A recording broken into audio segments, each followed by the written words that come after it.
Hello, good morning. Welcome sa pagpupulong ng mga tigang. Okay, so lahat tayo ay nasa hustong gulang na. Tatalakayin natin ang mga dahilan kung bakit tayo ay tigang. At aalamin natin ang mga dahilan kung bakit para tayong mga halaman na natutuyot at nakatiwangwang. Okay? Okay, so Belinda Taguitoy, Yes, ma'am. Ako po. may asawa. Meron po. So kailan ang huling dilig? Napakatagal na po. Di ko na po maalala. Ay nako, sa nakikita ko, kailangan mo ng rebranding. Ayusin mo ang sarili mo, magpaganda ka. Nako, kailangan presentable ka. So paano naman siya gaganahan kung mukha kang katatakutan? Isipin mo na lamang na isa kang masarap na adobo. Pero kung araw-araw naman yun ang hinahain mo, naku, pagsasawaan ka naman. Diba? Hindi ka gagalawin. Kahit bungkalin, hindi ka mamubungkal. Hindi ka sisilipin. Kaya baguhin mo ang sarili mo, mag-rebranding. I-try mo rin yung adobong puti, ang adobo sa asin, ang adobo sa gata, at kung ano-ano pa, adobong gulay. Diba? Kaya bago siya maghanap ng ibang ulam, palitan mo na ang sarili mong putahe. Okay? Noted po. So, Rosario Dilubio, Yes, ma'am. may asawa? Wala po. May boyfriend? Wala rin po. Eh, wala pala eh. Isa na magdidilig sa'yo. Ay nako, magsariling sikap ka na lamang. Ikaw na mismo ang magdilig sa sarili mo. Pero kung gusto mo namang iwanan ang iyong bulaklak na nakatiwangwang, madidiligan, mahahamugan. Pero hindi naman maaalagaan.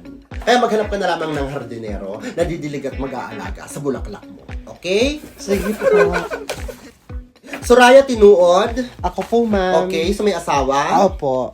Kailan ang huling dilig? Ako, napakatagal na panahon na po. Naku, mag-double check tayong lahat ha. Baka magsara na yan.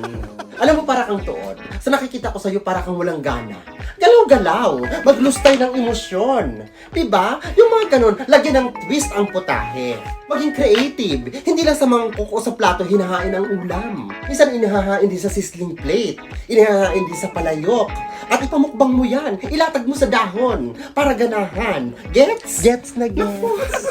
Okay, so Lindita Lisain. Ay, ma'am, ako po. May asawa? Meron po. Kailan ang huling dilig? Naku, isang dekada na po.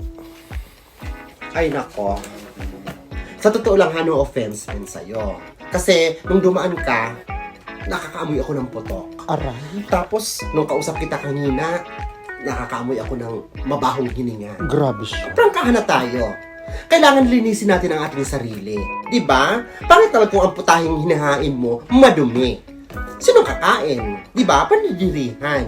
At alalahanin na hindi lahat ng nakabukang bulaklak ay lalapitan ng mga bubuyog para sumipsip ng nektar. Diba? Maging maayos, maging maganda, presentable, mabango, malinis. Bakit yung kapitbahay ko, dugyot, pangit, pero sweet na sweet sila ng asawa niya. Ay, ganun talaga. May mga langaw na dumadapo sa tain ng kalabaw.